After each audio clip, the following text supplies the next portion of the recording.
તરફ સાયલા ચોટીલા હાઈવેની એક હોટલ પર પ્રાંત અધિકારી દ્વારા દરોડા પાડવામાં આવ્યા। ચોટીલા પ્રાંત અધિકારી દ્વારા આ હોટલ પર રેડ કરાઈ બાયોડીઝલનો ગેરકાયદે જથ્થો અહીંથી કબજે કરવામાં આવ્યો છે। હોટલની આડમાં ચાલતા ગોરખ ધંધાનો પર્દાફાશ કરવામાં આવ્યો। તંત્ર દ્વારા લાખોનો મુદ્દામાલ અહીંથી જપ્ત કરાયો છે। બાયોડીઝલનો ગેરકાયદે જથ્થો અહીંથી કબજે કરાયો છે। પ્રાંત અધિકારીને બાતમી મળી હતી। બાતમીના આધારે અહીં રેડ કરવામાં આવી। હોટલની આડમાં ચાલતા ગોરખ ધંધાનો અહીંયા પર્દાફાશ કરાયો છે। સાયલા તાલુકાના આયા ગામના પાટિયા પાસે આવેલ હોટલ દાણા બાબા પર આકસ્મિક રેડ પાડવામાં આવેલી હતી અને આ રેડ દરમિયાન જુદા જુદા 3 જે ટાંકા છે એ ટાંકા મળી આવેલા છે અને જેમાં જ્વલનશીલ પદાર્થ પણ મળી આવેલ છે। તેમજ કેમ્પસની અંદર એક ટેન્કર છે એ ટેન્કર પણ મળી આવેલું છે જેમાં પણ ખાતરી કરતા જ્વલનશીલ પદાર્થ મળી આવેલ છે। આમ કુલ મળીને 17,100 લીટર છે એ જ્વલનશીલ પદાર્થ મળી આવેલ છે। આ તરફ ડીસામાં ફરી એકવાર આગની ઘટના સામે આવી। હવાઈ પિલર પાસે ઇસ્કોન શોપિંગ સેન્ટરમાં આગ લાગી હતી। શોર્ટ સર્કિટના કારણે શોપિંગ સેન્ટરના ડીપીમાં આગ લાગવાનો બનાવ બન્યો હતો। આગથી શોપિંગ સેન્ટરમાં અફરાતફરી મચી હતી। ફાયર બ્રિગેડે આગને કાબૂમાં લેવાના પ્રયાસો હાથ ધર્યા હતા। આગની ઘટનામાં કોઈ જાનહાનિ નથી થઈ।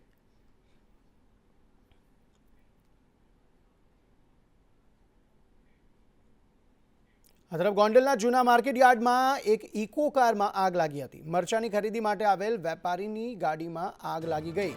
મહેસાણાના વેપારીની ઇકો કારમાં અચાનક આગ લાગી હતી। આગ લાગ્યા બાદ કાર 100 ફૂટ કરતાં પણ વધુ રસ્તા પર ચાલી હતી।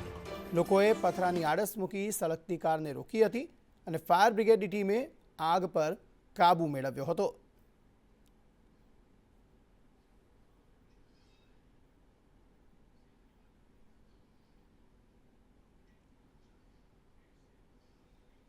આ તરફ શામળાજી નજીક ડુંગર પર આગ લાગી છે। શ્યામલવન નજીકના ડુંગર પર આગ લાગી હતી। આગ લાગવાથી વનરાજીને નુકસાન પહોંચ્યું છે। આગ લાગવા પાછળનું કારણ અકબંધ છે। શામળાજીમાં ડુંગર પર આગ લાગવાનો બનાવ બન્યો। શ્યામલવન નજીક લાગેલી આગ 1 કિલોમીટર સુધી ફેલાઈ હતી। આ આગથી વનરાજીને નુકસાન પહોંચ્યું છે। વન વિભાગને આ મામલે જાણ કરાઈ છે। આગને કાબૂમાં લેવા માટેના પ્રયત્નો હાથ ધરાયા હતા।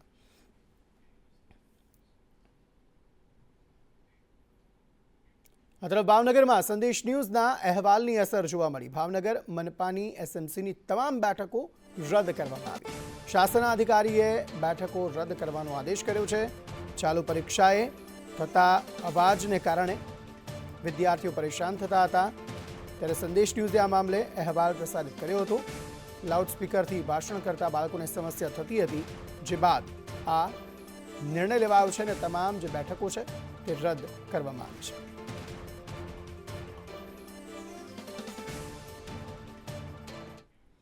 પાટીદાર આંદોલન સમયનો વધુ એક કેસ પરત ખેંચાયો છે। ગ્રામ્ય કોર્ટમાં કેસ પરત લેવાની પ્રક્રિયા પૂર્ણ થઈ છે। બોપલ પોલીસ મથકમાં 8 વ્યક્તિઓ સામે ફરિયાદ નોંધાઈ હતી। 23/10/2017માં આરોપીઓ સામે ફરિયાદ નોંધાઈ હતી। કેતન પટેલ, પંકજ પટેલ અને વિપુલ પટેલ સામે ફરિયાદ હતી। વિશાલ પટેલ, ભદ્રેશ પટેલ, પ્રશાંત પટેલ સામે પણ ફરિયાદ હતી જ્યારે વિમલ પટેલ અને ત્રિકમ કટોરિયા સામે પણ ફરિયાદ નોંધાઈ હતી।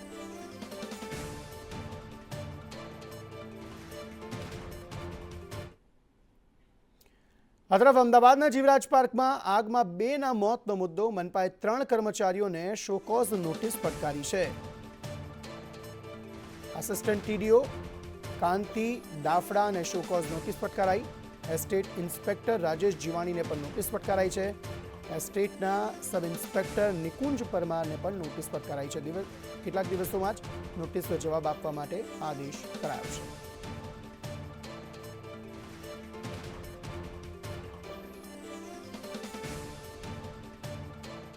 અમદાવાદના સોલા વિસ્તારમાં દૂધની ચોરીનો બનાવ સામે આવ્યો। 2 દુકાનમાંથી 10 કેરેટ દૂધની ચોરી થઈ ગઈ। 240 થેલી દૂધની ચોરી થયાની ફરિયાદ થઈ છે। દૂધ ચોરીના સીસીટીવી ફૂટેજ પણ સામે આવ્યા છે। સોલા પોલીસ સ્ટેશનમાં આ મામલે ગુનો પણ નોંધાયો છે।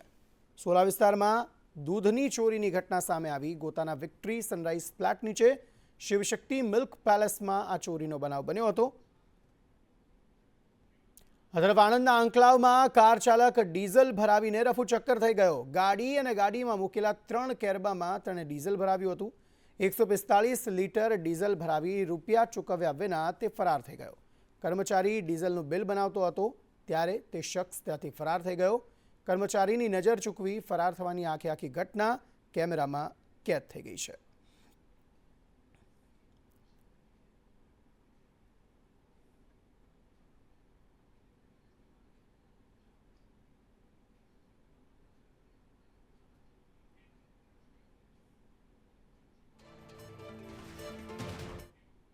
પૂર્વ કચ્છ પોલીસે વધુ એક આરોપીનું દબાણ તોડ્યું છે. સિનોગ્રામાં સરકારી જમીન પર કરેલું દબાણ તોડાયું હતું. મોહમ્મદ હાજી મોહમ્મદ હુસૈન સૈયદે આ દબાણ કર્યું હતું. આરોપી એનડીપીએસના વિવિધ ગુનામાં ઝડપાઈ ચૂક્યો છે. પોલીસે દબાણ તોડી સરકારી જમીન ખુલ્લી કરી હતી.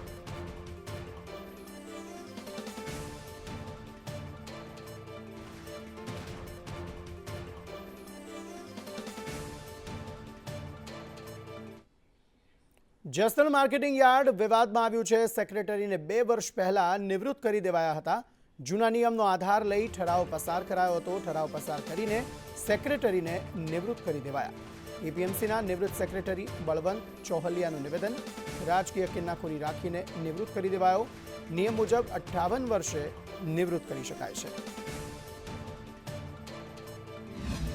ઇન્ડિયાના ચેરમેન અરવિંદ તાગડિયા 2017થી ચેરમેન તરીકે હતા. ત્યારે તેઓ મારે નહીં, તેમને કામગીરીમાં કોઈ ટ્યુન આવેલ નહીં અને તેમના કહેવા મુજબ હું કામગીરી ઘણી ન કરતો હોય એવું પણ બનવા પામેલ. એટલે મને ત્યારથી એ લોકો મને સતત ટોર્ચિંગ કરતા હતા. ત્યારબાદ 2022માં પણ અરવિંદભાઈ ફરીથી ચેરમેન આવતા તેઓએ મારી સામે જૂનો ખાર રાખી અને મારી સાથે આવું પગલું ભર્યું હોય એવું મને જણાઈ આવે છે. ગુજરાત યુનિવર્સિટી આ એક એવી યુનિવર્સિટી છે જે શિક્ષણ કાર્યો કરતાં વધારે વિવાદોના કારણે ચર્ચામાં રહે છે અને એટલા માટે જ કદાચ કેટલાક લોકો તેને કૌભાંડોની યુનિવર્સિટી પણ કહે છે. ત્યારે વધુ એક વખત કૌભાંડના કનેક્શન સાથે ગુજરાત યુનિવર્સિટી વિવાદમાં આવી છે.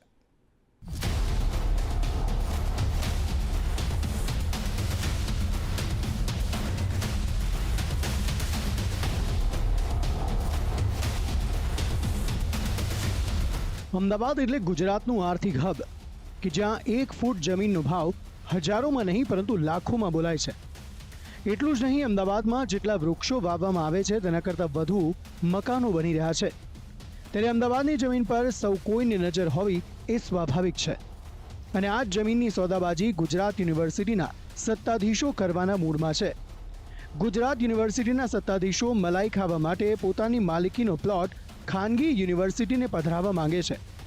ગુજરાત યુનિવર્સિટીનો પોતાનો પ્લોટ છે, ખાનગી સંસ્થાને પધરાવવાની વાત છે. શું વાત છે? ખાસ કરીને જે માહિતી અમને મળી કે જે ગુજરાત યુનિવર્સિટીનો પ્લોટ, જે ગુજરાત યુનિવર્સિટીના વિદ્યાર્થીઓ, જે ગરીબ મધ્યમ વર્ગના પરિવારોમાંથી આવતા વિદ્યાર્થીઓ જેમને સસ્તું સારું શિક્ષણ મળી રહે તેના માટે સરકારની યુનિવર્સિટીઓ બનાવવામાં આવી, જેના વિચારમાં એ હતું કે કેવી રીતે શિક્ષણને, સારા શિક્ષણને લોકો સુધી પહોંચાડવું.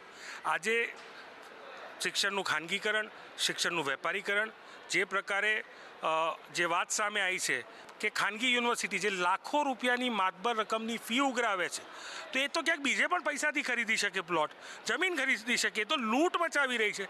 એવી યુનિવર્સિટીને પ્લોટ પધરાવવાની શું જરૂર પડી?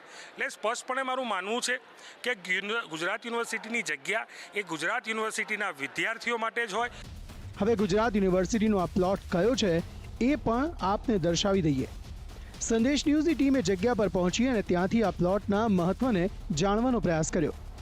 ગુજરાત યુનિવર્સિટીની પોતાની માલિકીનો એક પ્લોટ ખાલી પડેલો છે અને આ પ્લોટ ખાનગી યુનિવર્સિટીને પધરાવવાની તાજવીજ હાથ ધરવામાં આવી હોય તેવા સમાચાર સામે આવી રહ્યા છે. અગાઉ પણ ખાનગી યુનિવર્સિટીએ ગુજરાત યુનિવર્સિટી પાસેથી આ પ્લોટ લેવા માટે અનેક પ્રયાસો કર્યા હતા, પરંતુ સિન્ડિકેટ અને સેનેટ મેમ્બરના સતત વિરોધ બાદ આ પ્લોટ ગુજરાત યુનિવર્સિટી પાસે જ રહ્યો હતો. પરંતુ હવે જે રીતે માહિતી મળી રહી છે તે રીતે ગુજરાત યુનિવર્સિટીએ ફરી એકવાર આ જે પ્લોટ છે તે ખાનગી યુનિવર્સિટીને પધરાવવા માટેની તમામ તૈયારીઓ હાથ હાથ ધરી છે અને આ પ્લોટ ટૂંક સમયની અંદર ખાનગી યુનિવર્સિટી પાસે જઈ શકે તેવી પણ શક્યતાઓ લાગી રહી છે. મહત્ત્વની વાત એ છે કે ગુજરાત યુનિવર્સિટી વિદ્યાર્થીઓના હિત કરતાં ખાનગી યુનિવર્સિટીમાં અભ્યાસ કરતા વિદ્યાર્થીઓ માટે કામ કરતી હોય તેવા પણ આક્ષેપો આ યુનિવર્સિટી પર થઈ રહ્યા છે. ત્યારે મહત્ત્વનું એ છે કે આ પ્લોટ વિવાદ ઊભો થયા બાદ શાંત થાય છે કે હજુ પણ વિવાદ બાદ પણ આ જે પ્લોટને ખાનગી યુનિવર્સિટીને પધરાવવામાં આવે છે તે જોવાનું રહ્યું. મહત્ત્વનું છે કે આને લઈને અગાઉ પણ અનેક વખત અનેક વિષય આગળ દરખાસ્તો આવેલી છે, પરંતુ એ દરખાસ્તોને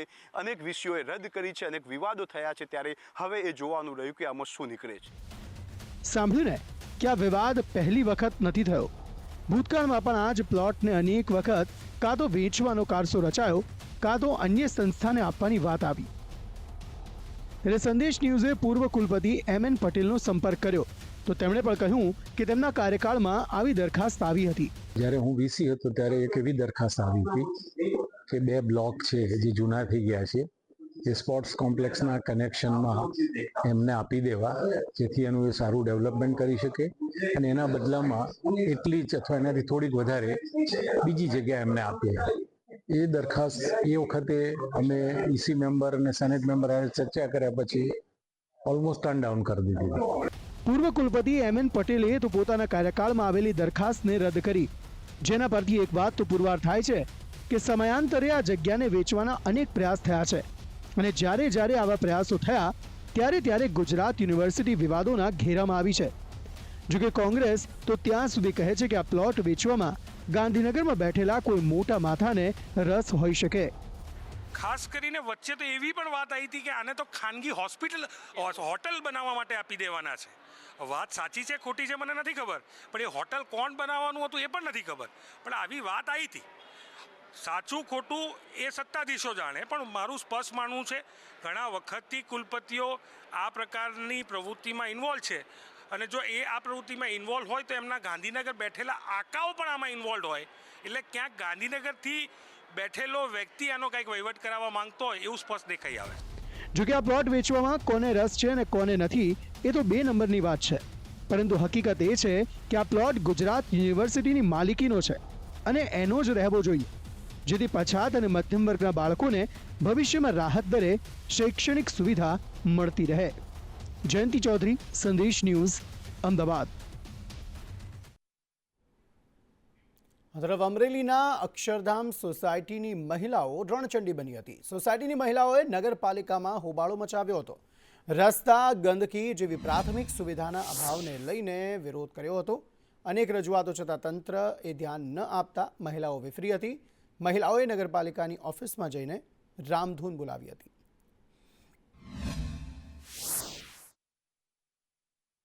અને ચીફ ઓફિસર કે એ લોકો કોઈ પ્રમુખ સાહેબ કોઈ ઓફિસમાં હાજર છે નહીં અને અમારો કોઈ પ્રશ્નનો કોઈ ઉકેલ આવતો નથી. ઘણા સમયથી રજૂઆત કરીએ છીએ, ઘણા 10-10 વર્ષથી આ લોકો રહે છે.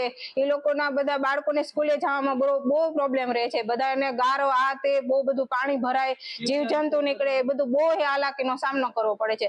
અમારે કોઈ નિવારણ આવતું નથી આટલા સમય થયા રોડ રસ્તાનું. એ માટે અમે રામધૂન બેઠા છે. જ્યાં સુધી અમને કોઈ સચોટ જવાબ નહીં મળે ત્યાં સુધી અમે અહીંથી હાલવાના નથી.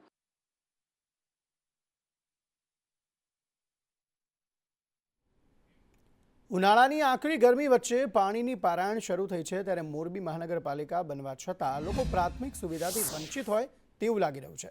મનપા વિસ્તારના લાયસન્સ નગરના રહેવાસીઓએ વિવિધ સમસ્યાઓને લઈને હલ્લાબોલ કર્યો હતો. સાથે પીવાના પાણીની સમસ્યાને લઈને મહિલાઓએ પાણી આપોની માંગ કરી હતી.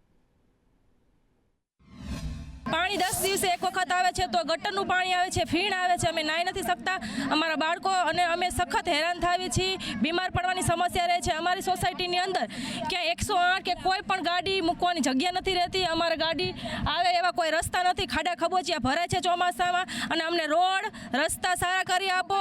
અમને રસ્તાની માંગણી જોઈએ છે, પાણીની માંગણી જોઈએ છે અને પાણી આપો અમને. સાહેબ અમે પાણી પેલું અને બીજી ગટર એવી અમે તકલીફ પડે છે ને તે તમે ન પૂછો વાત. બરાબર અમારા આંકડા 100 દવાખાનામાં જવા માટે કોઈ વ્યવસ્થા નથી, કોઈ સાહેબો આવીને ઊભા રહેતા નથી. અમારે કરવું શું? અમે હને પાણી પીવી છીએ, ગટરનું આવે છે. ગામડાથી પણ બદતર હાલત આ લાયન્સનગરની છે. લાયન્સનગર તો ન કહી શકાય, લાયન્સ ગામ એમ કહેવું હોય તો આપણને શરમ થાય એવું આ આ અમારો લાસનગર છે. અમારો સાહેબ પ્રશ્ન એ છે કે અમે આટલી રજૂઆતો કરી છે, ઉપરથી તમને ગ્રાન્ટ દેવામાં આવે છે, તો અમારો લાસનગરને અમે જે પાયાની જરૂરિયાત કહેવાય એ અમને કેમ આપવામાં નથી આવતી? આ તરફ ધોરાજીમાં 20 દિવસથી બંધ તુવેરની ટેકાના ભાવે ખરીદી ફરી શરૂ થતાં ખેડૂતોમાં ખુશી જોવા મળી. ખેડૂતોને ખુલ્લા બજારમાં ઓછા ભાવ મળતા હતા, ત્યારે ટેકાના ભાવની ખરીદીમાં ખેડૂતોને તુવેરના મણ દીઠ ₹1510 ભાવ મળે છે. મહત્વનું છે કે ટેકાના ભાવે તુવેરની ખરીદી બંધ થતાં ખેડૂતોએ ફરી ખરીદી શરૂ કરવા માંગ કરી છે. તાલુકાની અંદર ધોરાજી યાર્ડની અંદર કેટલા ટાઈમ ત્યાં તુવેર 15-20 દિવસ ત્યાં બંધ હતી, પણ સરકાર અને રાઘવજી પટેલે તાત્કાલિક નિર્ણય લઈને જેટલા ખેડૂતનું રજીસ્ટર થઈ ગયું એટલી બધી ખરીદી કરી દેવાની, 1 મહિનો લગન તુવેર ચાલુ રાખવાની. આ ખેડૂતને નિર્ણય આવકારીએ છે. તાત્કાલિક નિર્ણય ગુજરાત સરકાર અને રાઘવજીભાઈને ખૂબ ખૂબ આભાર, કારણ કે ખેડૂતને અડધા ખેડૂતને લીધી હતી ને અડધા ખેડૂતની તુવેર બાકી હતી, પણ અત્યારે બધા ખેડૂતની તુવેર લઈ જાય એટલે ભાવ પણ સંપૂર્ણ મળી રહે અને ખેડૂતને ટાઈમે સર પૈસા. સારું સરકારે કામ કર્યું છે, ચાલુ કર્યું. ભાવ કેવો છે? ભાવ સારા જ છે, બાકી 50% થી 60-70% ખેડૂત બાકી છે. જી સારું જ કહેવાય ને, 1511 માં લે છે, સારો માલ લઈને આવે એને વાંધો નથી, બાકી નબળો માલ સરકાર લે નહીં. અમારી માંગણી છે કે થોડોક નબળો બેહાની માલ નબળો હોય તો સરકારે લઈ લેવો. અમેરિકી રાષ્ટ્રપતિ ડોનાલ્ડ ટ્રમ્પની ટેરિફ પોલિસીએ અમેરિકી શેર બજાર સહિત સમગ્ર વિશ્વમાં હોબાળો મચાવ્યો છે. આ બધાની વચ્ચે સોનાના ભાવમાં તેજી જોવા મળી છે. ટ્રમ્પના ટેરિફની રાજકોટ સોની બજાર પર અસર જોવા મળી છે. સોની બજારમાં કામ કરતા 2 લાખથી વધુ કામદારો માટે નવા દાગીનાના ઓર્ડર પર બ્રેક લાગતા મુશ્કેલી ઊભી થઈ છે. મહત્વનું છે કે 10 જેટલા દેશમાં બનતા દર 10 આભૂષણોમાંથી 4 થી 5 આભૂષણ રાજકોટમાં બને છે, જેના ઉપર હાલ બ્રેક લાગી છે. આ વાત ઉપરથી અંદાજ લગાવી શકાય છે કે વર્તમાન પરિસ્થિતિથી રાજકોટના 2 લાખથી વધુ સોના ચાંદીના આભૂષણ તૈયાર કરતા કારીગરોની સ્થિતિ કેવી છે? 2-3 વર્ષથી આ કામકાજમાં ધીમે ધીમે ઘણો ઘટાડો આવ્યો અને છેલ્લા 2-3 મહિનાથી આ સોનાનો સતત ભાવ વધારાને હિસાબે કામકાજમાં જે કાંઈ ઓર્ડરનો જે કાંઈ ફ્લો હતો એમાં ઘણો પ્રકારનો ઘટાડો આવે છે. જેમ કે અત્યારે 30-40% ઓર્ડર ઓછો કહી શકાય આપણે, અને આ વધારે ભાવ વધારાના હિસાબે જ એવું લાગે છે. છેલ્લા ઘણા સમયથી સોનાના ભાવમાં જે ઉછાળો જોઈ રહ્યા છીએ તેના હિસાબે અમારા રાજકોટ છે ગોલ્ડ મેન્યુફેક્ચરિંગ હબ ગણવામાં આવે છે, અને રાજકોટમાં અંદાજિત આપણે કહી શકીએ તો 3 થી 5 લાખ સોનાકારો જે પોતાના સોના ચાંદીની વ્યવસાય સાથે સંકળાયેલ છે અને પોતાની રોજગારી નિભાવી રહ્યા છે. તો આ પરિસ્થિતિમાં જે સોનાના ભાવમાં ઉછાળો છે તેના હિસાબે અત્યારે ધંધા વેપાર રોજગાર સાવ ઠપ છે અને કારીગરોને પોતાની રોજગારી પણ કમાવી મુશ્કેલ છે. આવી પરિસ્થિતિનો સામનો અત્યારે રાજકોટની માર્કેટ કરી રહી છે. તરફ સુરતના અમરોલીમાંથી ડ્રગ્સ સાથે એક યુવક ઝડપાયો. પોલીસે એમડી ડ્રગ્સ સાથે એક યુવકની ધરપકડ કરી છે. 135 ગ્રામ ડ્રગનો જથ્થો પોલીસે જપ્ત કર્યો. 13.5 લાખના જથ્થા સાથે સરફરાઝની ધરપકડ કરાઈ છે. આરોપી અસલમ ઉર્ફે તોફિક પાસેથી તે ડ્રગ્સ લાવ્યો હતો. આરોપી છે એ હાલમાં જે કેબલ ઓપરેટરનું કામ કરે છે અને કોસાડાવાસમાં જે ચેનલનો કેબલિંગનું કામ હોય એ કામગીરી જુએ છે.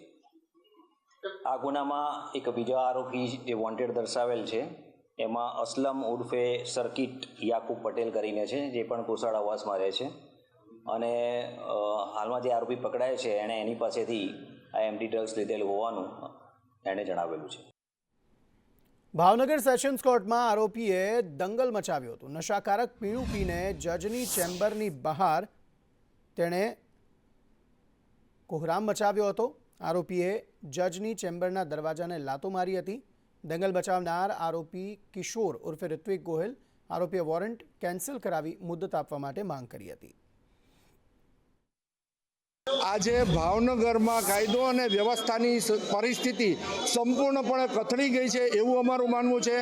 આજરોજ જે બનાવ કોર્ટમાં બન્યો છે કે જ્યાં સતત અને સતત અસામાજિક તત્વોની જબર હોય છે, અને ત્યાં જો વકીલો અને જજ સાહેબ સુધી પહોંચવા માટે આ જો તોમતદારો હિંમત કરી શકતા હોય તો ભાવનગરમાં અત્યારે કાયદો અને વ્યવસ્થાની પરિસ્થિતિ રહી નથી એવું અમારું સંપૂર્ણપણે માનવું છે.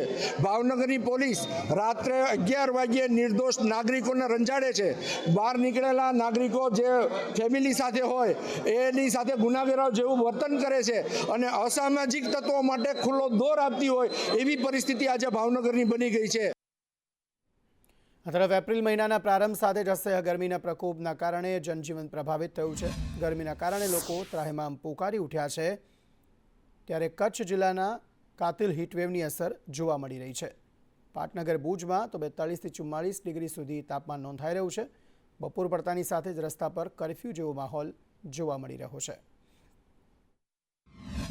જરૂર ન હોય તો ઘરની બહાર જ ન નીકળીએ, અને તેમ છતાંય છોકરાઓ સ્કૂલ માટે જવા માટે છોકરાઓને હોય કે બીજા જે જોબવાળા હોય એને પણ જવું હોય તો આપણે સ્કાર્ફનો ઉપયોગ કરીએ, હાથ માટે પણ લાંબા સોક્સનો ઉપયોગ કરીએ અને સાથે સાથે પાણીની બોટલ રાખીએ, કારણ કે આપણા શરીરમાં ગરમીમાં ઘણી વખત પાણીનું પ્રમાણ બહુ જ ઘટી જતું હોય છે, તો એનું ખાસ ધ્યાન રાખવા જેવું છે કે આપણા શરીરમાં પાણી ન ઘટવું જોઈએ. અત્યારે ગરમીનું પ્રમાણ ખૂબ જ વધી રહ્યું છે, જે આપણને ખ્યાલ જ છે, તો એના પ્રિકોશન માટે બને એટલું આપણે પાણીનો ઉપયોગ વધારે કરીએ અને બને એટલું માટલાનું પાણી પીએ.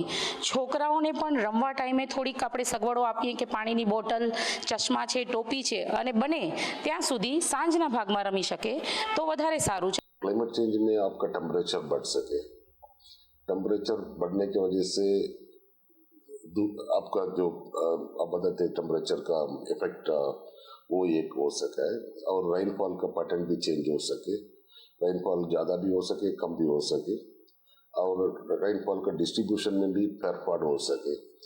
तो हम अभी क्या है, ग्लोबली 2 इश्यूज, मेजर इश्यूज है. One is desertification and land degradation, and second is climate change.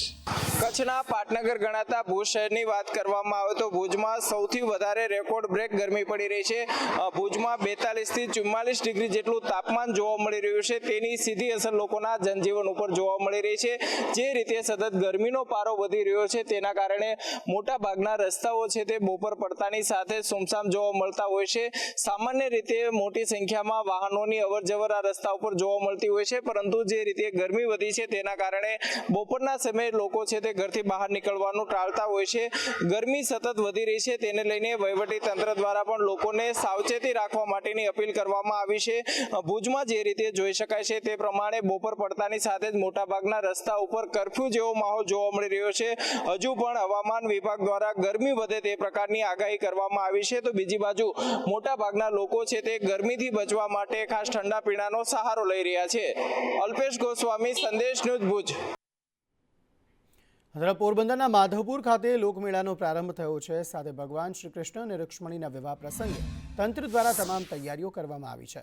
Gujarat અને ઉત્તર પૂર્વના રાજ્યના કલાકારો દ્વારા સાંસ્કૃતિક કાર્યક્રમો રજૂ કરવામાં આવ્યા હતા.